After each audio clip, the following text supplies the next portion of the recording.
Pemirsa, Anda menyaksikan Breaking News bersama saya Ajatul Ratma. Sorotan terhadap kasus pembunuhan Brigadir Yosua Huta Barat tidak hanya berhenti di kinerja polisi, namun hingga nanti di pengadilan. Namun keberhasilan pengungkapan kasus ini disebut menjadi faktor yang mempengaruhi kepuasan publik terhadap kinerja penegakan hukum. Dan kita akan berbincang berkaitan dengan RDP yang dilaksanakan hari ini oleh Komisi 3 DPR RI dengan Kapolri, dan juga berkaitan dengan perkembangan kasus pembunuhan Brigadir Yosua Huta Barat. Sudah hadir di studio Profesor Suparji Ahmad, Guru Besar Ilmu Hukum Universitas Al-Azhar. Apa kabar? Baik, Mas Ajat. Terima kasih sudah hadir. Dan melalui sambungan Zoom terhubung dengan Irjen Pol Purnawirawan Arianto Sutadi, penasehat ahli Kapolri. Selamat malam Pak Arianto.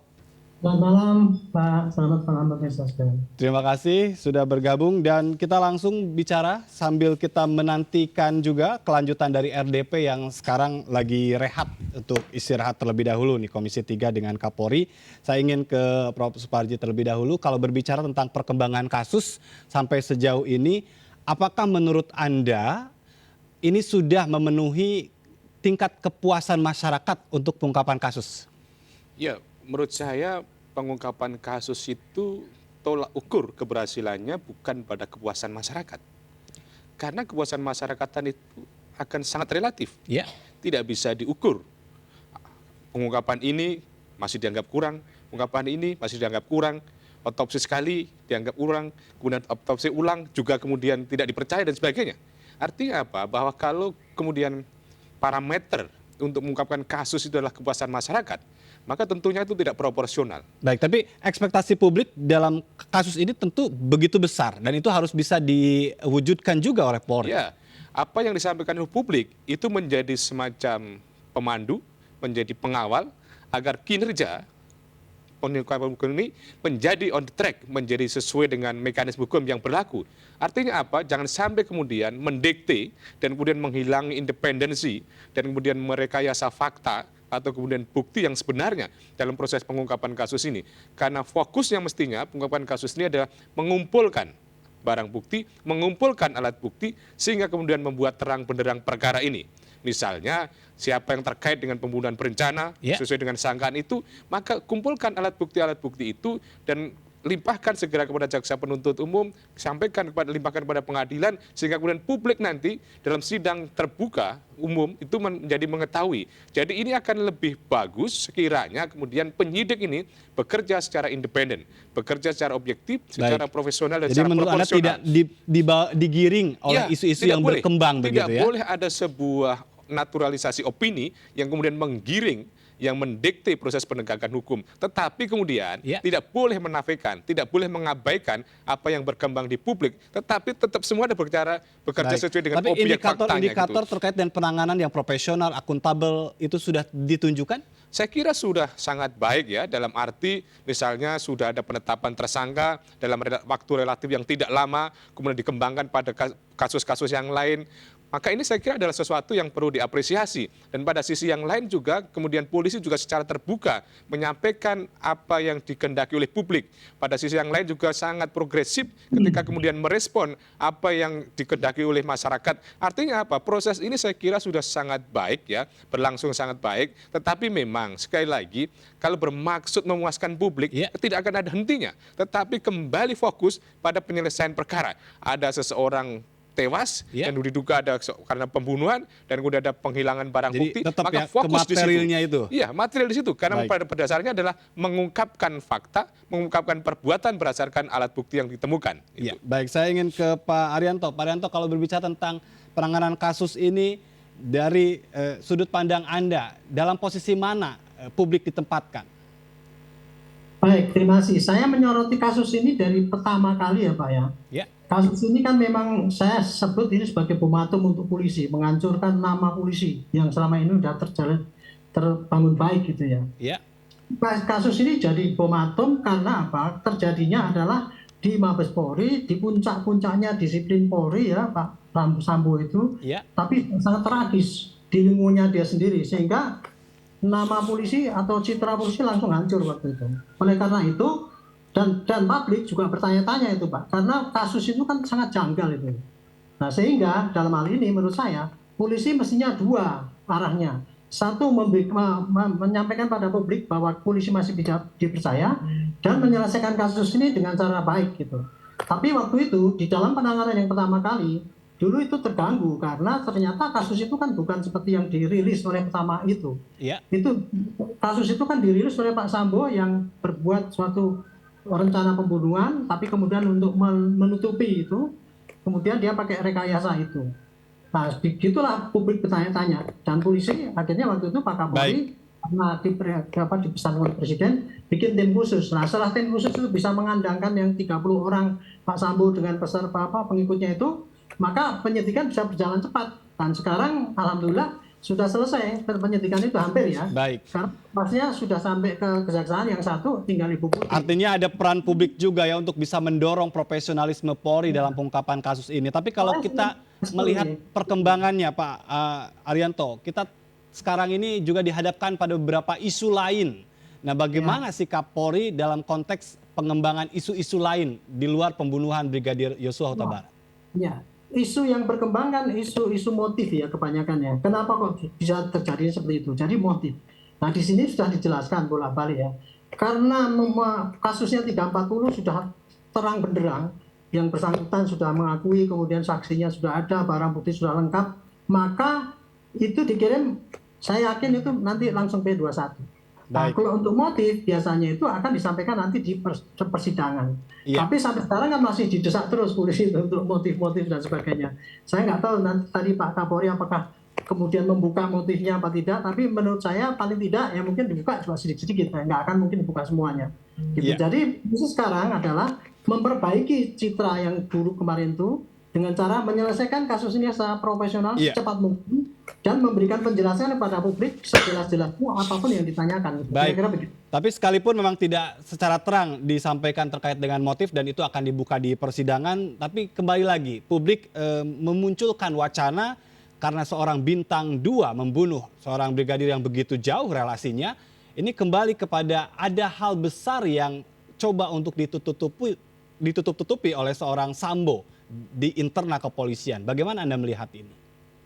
Ya, publik akan selalu begitu Pak ya, sangat sensitif dengan sesuatu yang tadinya ditutupin gitu.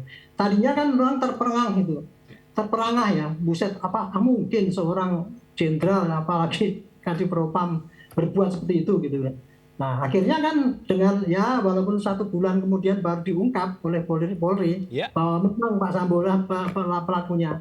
Minimal berkurang gitu, tapi publik pasti akan tanya terus itu Pak, karena itu masalah yang seksi gitu Pak. Baik. Jadi otomatis seberapapun, karena ini kasus ini memang sangat world news ya Pak ya, menurut saya katakan dari awal dulu, ini tidak akan berakhir sampai 2 bulan ini Pak, tapi sampai akhir persidangan pun pasti tetap akan bergulir terus menjadi pertanyaan publik itu. Iya, dan kita juga masih menunggu tersangka-tersangka lain yang kabarnya sudah ada penempatan khusus di Makobrimob Kelapa II Depok. Tapi kalau dari Prof. Suparji melihat turut serta mereka-mereka yang sekarang sedang ditempatkan di tempat khusus, seberapa potensinya menjadi tersangka? Ya, kalau turut serta, ya misalnya 55 ayat 1 angka 1 dalam konteks 340, maka itu perlu dicari alat bukti yang mendukung itu.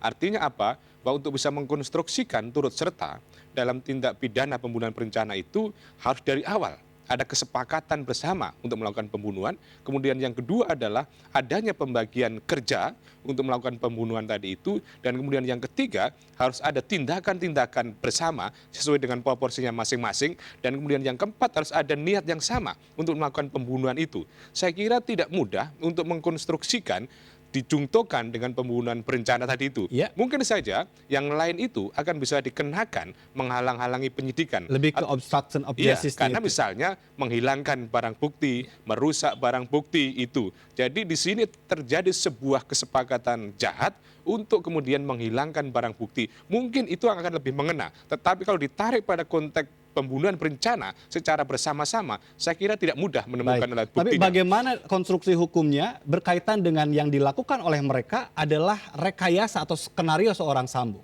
Ya, tetapi itu kan setelah terjadi pembunuhan, ya, yang harus dibedakan sebelum terjadi pembunuhan dengan setelah terjadi pembunuhan. Apa yang dilakukan yang sekarang sedang diperiksa itu adalah setelah terjadi pembunuhan. Sedangkan niatan untuk melakukan pembunuhan itu mereka sama sekali tidak terlibat. Jadi kalau kemudian mengaitkan pembunuhan berencana dengan yang diperiksa sekarang ini, saya kira tidak mudah. Karena tadi itu bukti-bukti tentang kesepakatan jahat itu harus ditunjukkan gitu. Tetapi kalau memang dalam skenario Sambo untuk menghilangkan barang bukti, untuk merusak barang bukti, mungkin iya. Tetapi bukan pada konteks pasal 340-nya itu. Baik, tapi kalau jebakan Sambo, semua terjebak, apakah ini bisa menjadi pembenaran? Ya, ini nanti akan menarik itu sejauh mana kemudian penyidik mempertimbangkan adanya perintah atasan.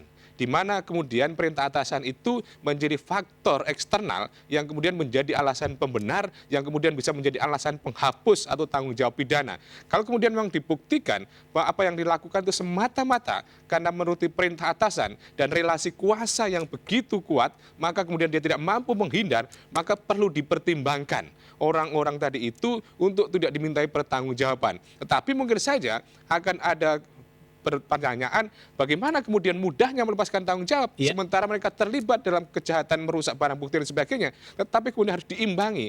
Apa yang dilakukan adalah semata-mata perintah atasan. Apakah kemudian dia tidak mampu menghindar dari perintah atasan itu sehingga kemudian pada akhirnya dia tidak melibatkan kejahatan tadi itu? Inilah yang nanti akan perlu dibuktikan oleh penyidik untuk kemudian apakah menjadikan mereka tersangka atau tidak dengan pertimbangan perintah atasan tadi itu. Kalau Pak Arianto punya pandangan tentang hal ini? Iya Pak, jadi ini di dalam kasus ini Pak kita perlu mengelompokkan dua ya. Kelompok pertama itu adalah sekelompok orang yang bisa dikatakan terlibat di dalam pembunuhan berencana. Ya. Nah ini kurang lebih Pak Sambo, Pak Putri, Baradae, kemudian Brigadir RR dan Pak Kuat itu. Nah ini masing-masing peranannya sendiri-sendiri. Ada yang pelaku utamanya yang merencanakan Pak Sambo. Kemudian yang Baradae itu mungkin waktu persiapannya disuruh gitu sudah. Jadi intinya dia mengetahui gitu. Kemudian RR juga katanya itu membiarkan gitu. Jadi satu kelompok adalah yang pembunuhan berencana. Itu sudah jelas gitu. Nah kemudian kelompok yang lain adalah kelompok yang untuk anggotanya Pak Sambo, loyalis ya, ini bukan bawahan langsung, tapi loyalisnya Pak Sambo Loyalis, itu ya. dikerahkan untuk menghilangkan barang bukti itu Pak. Nah dari 31 yang dulu kemudian kemarin sampai 97 diperiksa itu perannya masing-masing ada yang berat, ada yang ringan itu Pak. Baik. Ada yang terkena obstruction of justice atau ada yang tidak mungkin. Misalkan begini loh, kan dari 90 orang itu kan ada yang dipanggil, waktu begitu kejadian Pak Sambo kan manggil anggotanya itu semua gitu. Ada yang datang kemudian datang dengan baik ini kita hilangkan TKP-nya. Ada juga yang datang cuma jaga di depan rumah. Ada yang datang antarkan jenazah ke rumah sakit. Nah itu kan jadi harus dipilah-pilah itu nanti yang kelompok ini. Apakah dia masuk obstruction of justice atau hanya kode etik. Itulah yang kira-kira tersangka-tersangka baru itu yang muncul akan di situ Pak letaknya itu. Kapolri mengatakan di hadapan Komisi 3 DPR RI hari ini ada 8 pelanggaran polisi dalam kasus pembunuhan Brigadir Yosua Huta Barat. Kita nanti akan lanjutkan perbincangan ini, kita harus jeda terlebih dahulu. Pemirsa tetap bersama kami, tetap di Breaking News.